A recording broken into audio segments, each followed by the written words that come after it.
It is Alabama versus Tennessee.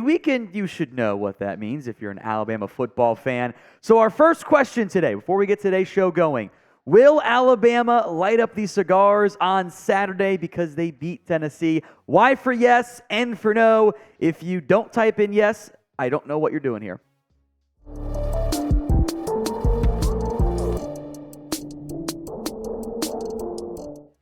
Here's what's coming up on today's edition of the Alabama Football Report.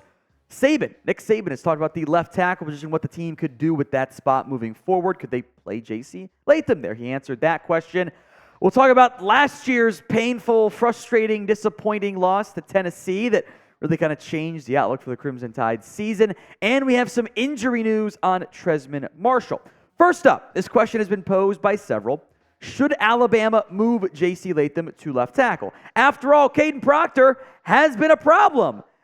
He's 17 of the 81 pressures. He has allowed 7 sacks for one of college football's worst offensive lines in terms of preventing sacks.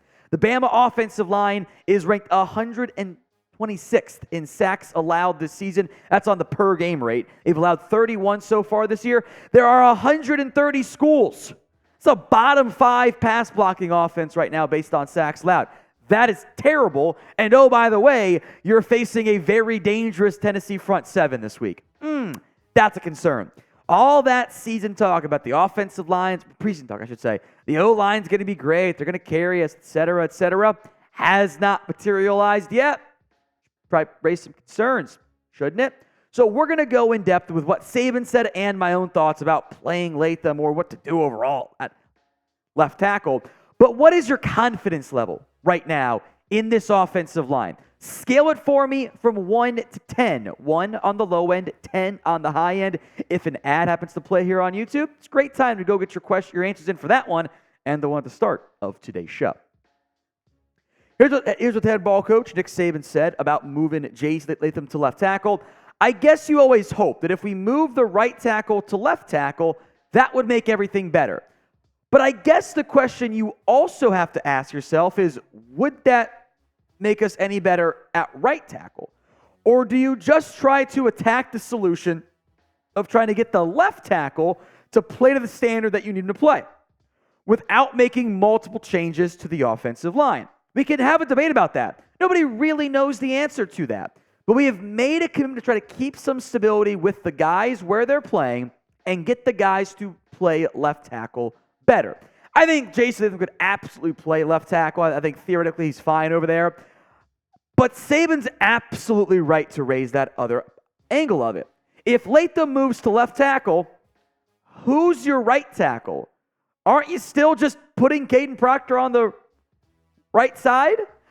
In general, I think offensive line stability and consistency and chemistry is needed. It's a team sport. Offensive line's a part of that. You need to have some stability there. I think moving your right tackle to left tackle, where you think it'll be better, and you're now opening up a hole at right tackle and maybe filling with the same guy, it creates more questions than answers. Is that something you can maybe try and practice? Sure. I think that's more of a preseason thing.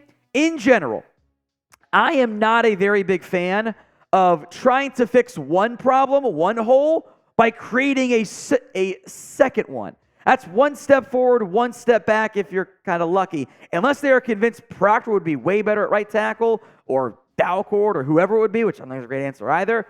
I think you just keep Latham at right tackle and help and try to figure out the left tackle spot with Kaydn Proctor or Pritchett or whoever. Now, today's show is made possible by Prize Picks. They are giving you a $100 deposit match up to that figure when you go to prizepicks.com/CLNS. It is the easiest and most exciting way to play daily fantasy sports. It is just you against the numbers. You are not battling thousands of other players, the pros, the sharks. You just pick more than or less than on 2 to 6 player stat projections, and you watch the winnings roll in. You can do the power play, which is all 3 or 4 or 5, however many you pick, or nothing, or the flex play. Not the same value on your return, but you got to only get 2 out of 3 right or 3 out of 4 right or whatever.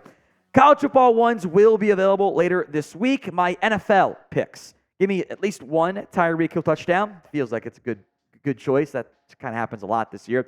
Less than Michael Pittman receiving yards because it's the Browns defense and they're really good.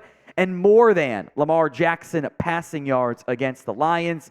Once again, folks, go to prizepicks.com/CLNS and use code CLNS for a first deposit match up to $100. The link will be in the comment section and the description of today's show. That's prizepicks.com/CLNS and use code CLNS for the first deposit match up to $100. More on the offensive line. Here's what Tyler Booker said, or he said, I should say, to the younger players like Kaydn Proctor. I'm telling these guys to be a lot more consistent. The thing that gets them in trouble is not focusing on their technique. They have all the talent in the world. It's just consistency and focusing on technique. So that's what I'm going to be reiterating to them all week long. You know what's, we do need to mention this part too when it comes to this offensive line room. Kaydn Proctor has only allowed 18 pressures this season. 7 sacks, 1 hit, 11 hurries. Means two things.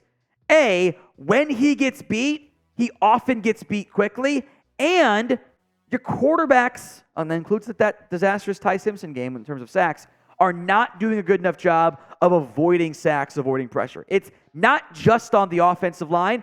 This is on the QBs as well. You know, if they bring an extra man, it's the quarterback's responsibility to make that man miss. If they're holding the ball too long, dancing around too much, that can be on them as well. So, again, it's a high number.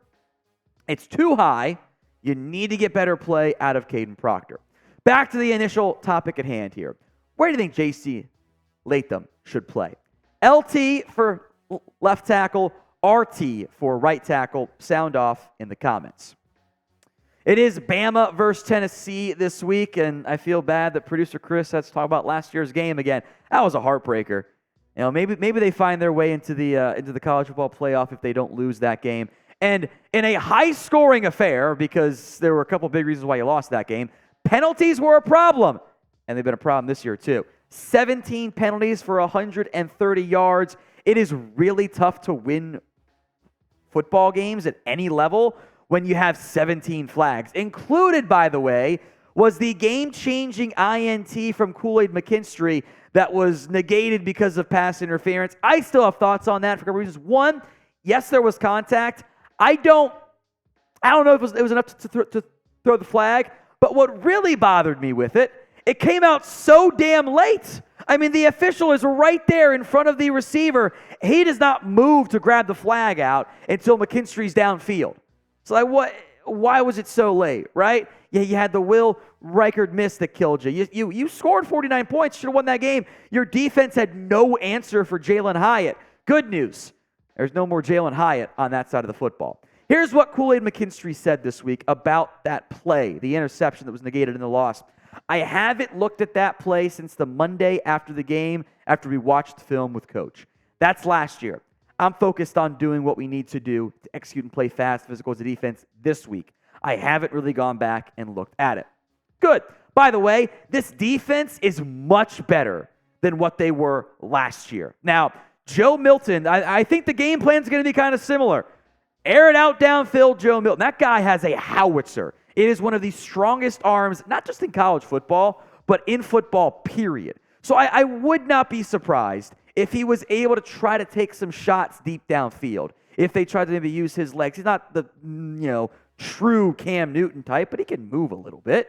I would not be shocked if they tried to attack that defense more than maybe they did last week. Milton's also been, it's a howitzer. He might overshoot his guy by 10 yards. It's happened before. It'll happen again.